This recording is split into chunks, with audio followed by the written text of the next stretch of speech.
पूरा रूटीन था जो आपका सेट हुआ? मैंने शुरू में कुछ मतलब पढ़ाई की थी, बट ये है कि मतलब रूटीन में जैसे होता है ना, वो घर पे नहीं हो पा रही थी मेरे से। तो हमने फिर लाइब्रेरी ज्वाइन किया। लाइब्रेरी में एक, आप मानो या ना, जिन्होंने लाइब्रेरी ज्वाइन की है उनको पता होगा कि लाइब्रेरी में एक रूटीन कंटिन्यू, जैसे आप 4-5 घंटे आप घर में बैठ रहे हो, मम्मी कहेंगी अरे चाय बना दो। लड़कों का तो फिर भी ठीक है, लड़कियों का मतलब तुम ऐसी पढ़ाई कर रही हो कि ये चाय नहीं बना। हाँ सही है सही है। कोई आ गया, अरे एक गिलास पानी दे दो, ये हो जाता है। और लाइब्रेरी में क्या है कि लाइब्रेरी में आप एक बार निकल गए। लाइब्रेरी में एक चीज़ और भी है, जैसे अगर आसपास के बच्चों को आप देख रहे हो, अगर वो कंटिन्यू पढ़ रहे हैं तो आपसे फ़ोन भी नहीं स्क्रॉल किया जाएगा। आप उनको देखोगे तो 10 मिनट देखो, फिर लगेगा अरे यार पढ़ लेते हैं, बगल वाला तो पढ़ रहा है। वैसे करके मतलब हम 10 बजे यहाँ से जाते थे और 6 बजे आते थे।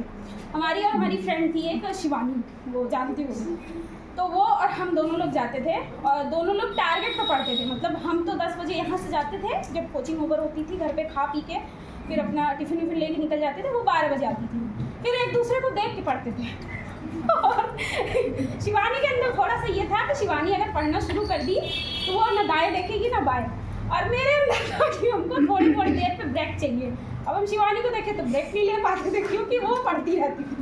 तो हम शिवानी से बोलते, शिवानी चलो चाय पी आते, तो वो थोड़ा सी निकलती थी, उसके बाद मेरे को भी सेटिस्फैक्शन मिलता था, वो भी चाय पी रही है। कम से कम साथ में पढ़ेंगे, तो ये रहता था। लेकिन उसका सपोर्ट थोड़ा ज़्यादा है क्योंकि उसने मतलब मुझे मोटिवेट किया। जैसे मुझे लाइब्रेरी के पहले पता नहीं था कि लाइब्रेरी, मुझे लगता था कि 12 घंटे जो कंटिन्यू यूपीएससी की तैयारी करते हैं वही लोग लाइब्रेरी पढ़ते हैं। तो हमको उसने बताया कि नहीं दीदी लाइब्रेरी एक बार आप ज्वाइन करिए।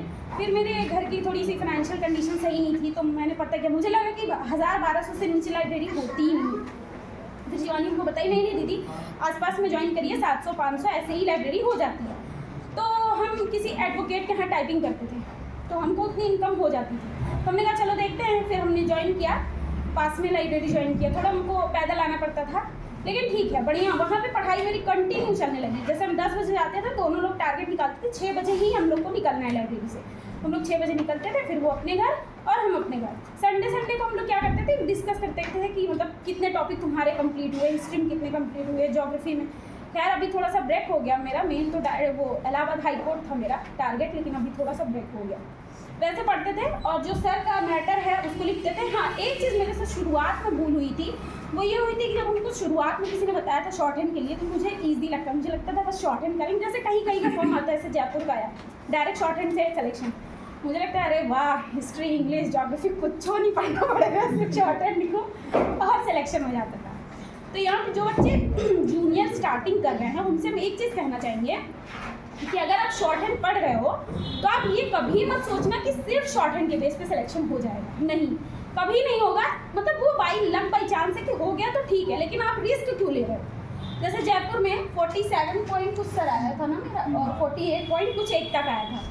तो सर ने मुझे बहुत सुनाया था वो भी है। तो वो चीज़ है कि आप पढ़ते रहो रिटर्न। अगर आप 3 घंटा शॉर्ट हैंड पे दे रहे हो तो आप 4 घंटा रिटर्न, चाहे एक सब्जेक्ट दो। अगर शुरुआत में आप 10 मिनट 15 मिनट ऐसे करके आप बढ़ा रहे हो अपनी, लेकिन रिटर्न पढ़ो।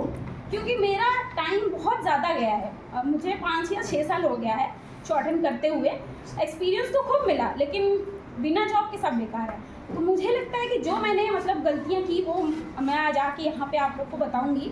तो मैंने शुरुआत में यही गलती की थी, मुझे लगता था शॉर्ट हैंड मतलब दिन भर मैंने फ्रेजेस बनाए। फ्रेजेस का मेरा अभी भी बहुत अच्छा प्रैक्टिस, लेकिन उसमें क्या हुआ, मैंने इंग्लिश नहीं छुआ, हिस्ट्री नहीं। और जो सब्जेक्ट मुझे पसंद था, मुझे हिस्ट्री बहुत पसंद है, हम हिस्ट्री की बुक ही लेके पढ़ते रहते थे, इंग्लिश कुछ भी नहीं छूते थे। फिर कोरोना आया, कोरोना में हमने फिर अकरम सर की कोचिंग जाते थे, फिर वहाँ से हमने छोड़ दिया। घर पे हम मैटर लिखने लगे, वो भी फ्लो छूट गया। मैटर तो हम डेली लिखते थे, लेकिन उतना अच्छे से फिर नहीं फ्लो बनता है। फिर हम सर की कोचिंग आए।